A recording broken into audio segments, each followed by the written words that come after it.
Okay, what's up mga bro? Welcome back to my channel, Meltic Vlog. Ito mayroon tayong gagawin, Ivan. So yan yung model nya. Tapos yan, Ivan na repair ito. So unang sira, lagyan natin. So yun lang natin. Yan, pasilipin natin. So yun yung problema nya. Tapos ang dami niyang kuwit-kuwit sa ilalim. Tapos hanggang sa kabila, so flicker siya. Tapos ito may guhit-guhit pa sa ilalim. Bubuksan natin mga bro. So tuloy tayo mga bro. Ito nabuksan na natin. Yan. Ito yung main board, power supply. Isang main board na lang. Ito yung top board na yan. So ganito, first steps natin gagawin is mag-unload tayo ng ribbon. Kasi merong nagde-drive nito left and right. Tag-in natin. So hindi, mag-unload muna tayo. Off muna. So unload natin dito sa right.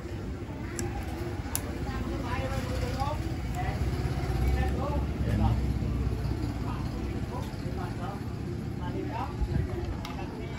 Tag-in. Yan, nag-power.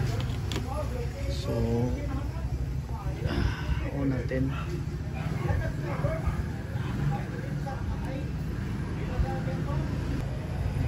Yan. So wala. So next, off. Kabit natin.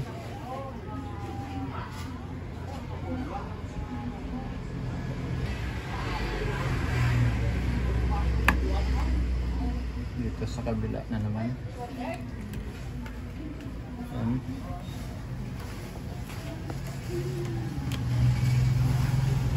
Plug in.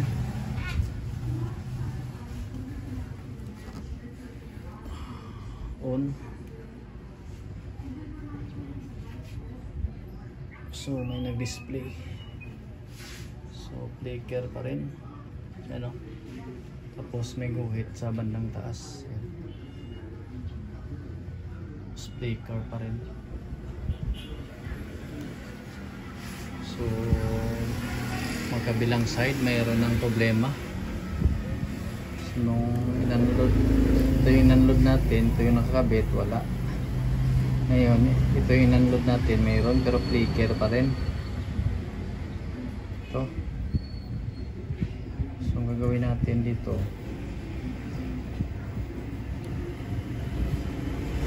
hanapin natin yung signal dito. So mapapansin natin itong mga resistor na to, yung signal yung iba nandito sa ilalim ng speaker. Dito sa ano, dito yan sa stand.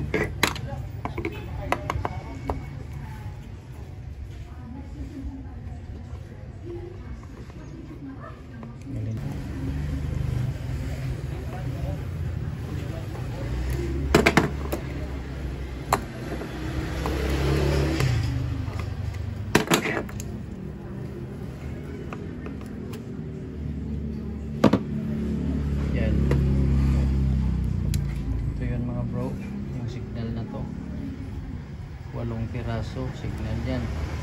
So ito lamang, ito yung swapping, itong dalawa magkaparis, LC1 LC2.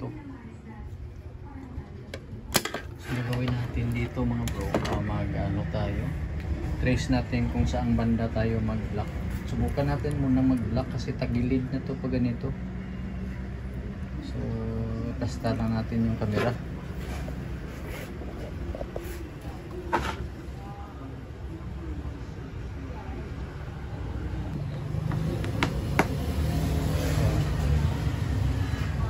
natin lang muna mga bro.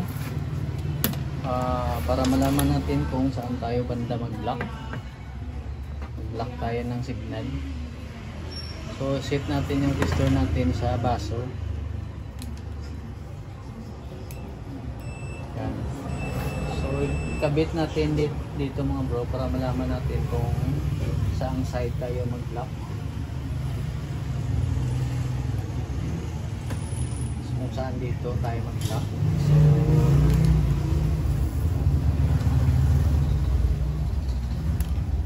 So example ito yung signal. Itong 8 na to. So magbabas tayo dito. So wala sa right side dito. O dito sa left side mga bro. Yan o. Yan. Ito yun. Signal. Ito yun yung C1. C1 yung C2.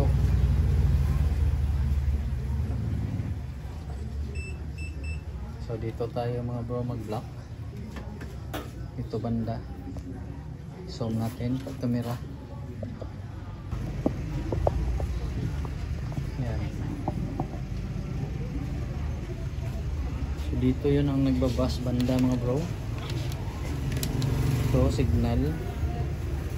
Dito.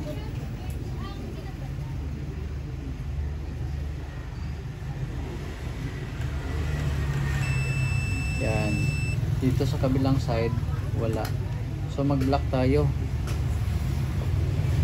So 8 mga 10 mga bro. Subukan natin i-block 10.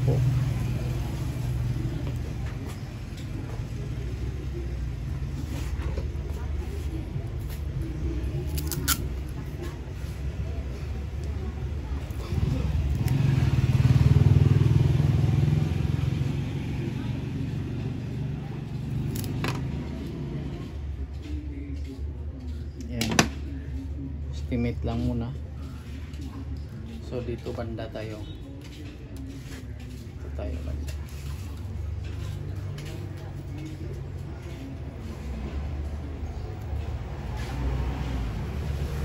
So yan mga bro. Nasa 11 pins. Kabit natin.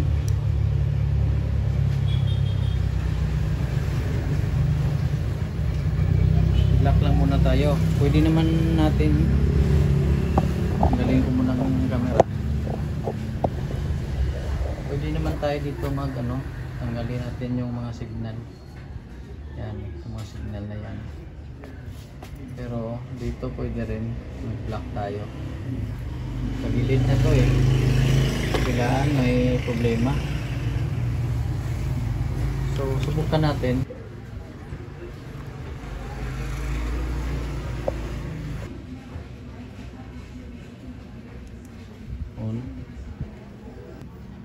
Flicker pa rin.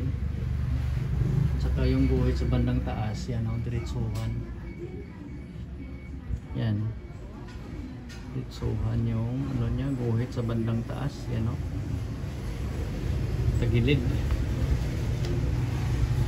So bunot muna. Next steps natin gagawin. Dito na naman tayo mag-concentrate sa kabila. Hanapin natin dito yung swapping voltage nito. So gamit tayo ng tester. Kabit tayo ng set tayo sa DC. Yan DC. Tapos body ground. Hanapin natin yung swapping voltage mga bro. Saka saan ang swapping voltage on. Natin. So ang gagawin natin, hanapin natin dito yung swapping voltage LC1 at saka LC2.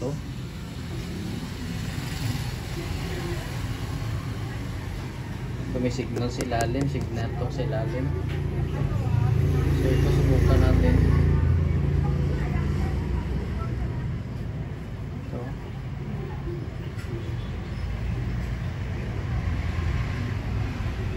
Negative 8. Malaman natin kung swapping na yung nagpapalit-palit yung signal. So, negative 9. Ito. 24, negative 10, 24, negative 10. So ito yung isang swapping, LC1 o LC2. Tapos kabila 24, negative 10. So ito yung LC1, LC2. So bunutin natin. So gagawin natin dito mga bro, subukan nating i-unload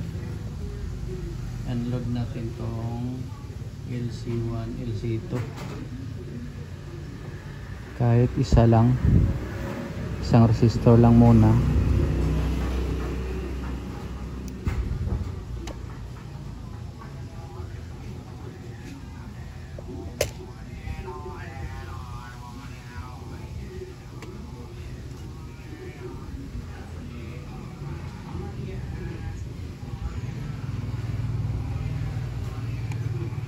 Yan, isa.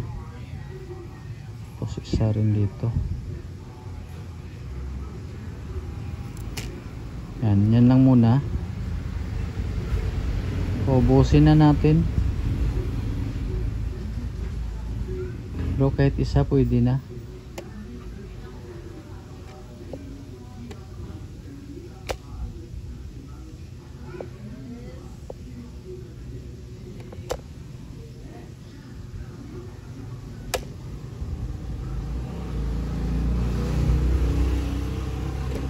Yan. So, yung apat na yan, tinanggal natin. So, testing natin. So, on. Tingnan natin.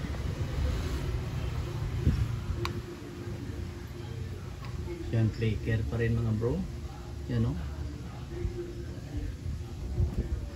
Flicker pa rin siya. So, tagilid. So next steps, i-troubleshoot natin ito mga bro ng maigi. Pause lang muna natin. So tuloy tayo mga bro. So mahirap na talaga pag both side na yung may problema. Both side na ng signal lang may problema.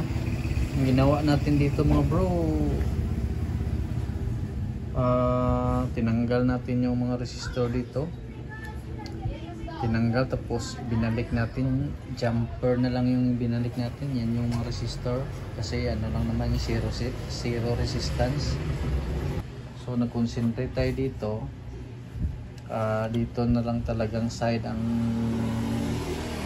may problema, ano, medyo nagdi-display pa siya pero nagpi-flicker pa rin. So ang ginawa natin, yan, kinalikot rin natin yan lahat.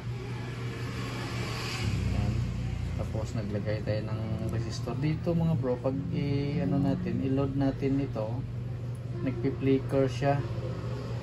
So pag tanggalan natin siya ng resistor, mawawala yung flicker pero masyado namang magaspang yung picture. So hindi ko sana natin i-share pero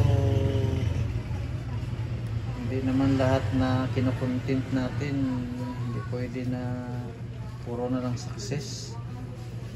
So ito, naglagay tayo ng 4.7 key resistor sa halip na tinanggal natin yung resistor kasi ano siya marami siyang ampere. Tapos nung kinabitan natin ng resistor 4.7 key, medyo tumino ng konti pero ano na talaga, tagilid na talaga mga bro. Wala na talaga, screen issue, magkabilaan na yung may problema. So testing natin. pag i-plug natin to, yung logo niya, nawala yung flicker at saka clear. Tapos pag mag-umpisa na yung picture, doon siya magre-react. So on natin. Yan. Yan mga bro. Yan. Pag magkabilaan na yung magka-problema na signal, so wala na talagang pag-asa na ma-perfect natin. Huwag kalimutang subscribe sa aking munting channel, Miltic Vlog. Sa muli, maraming salamat and God bless. Natyagaan pa naman.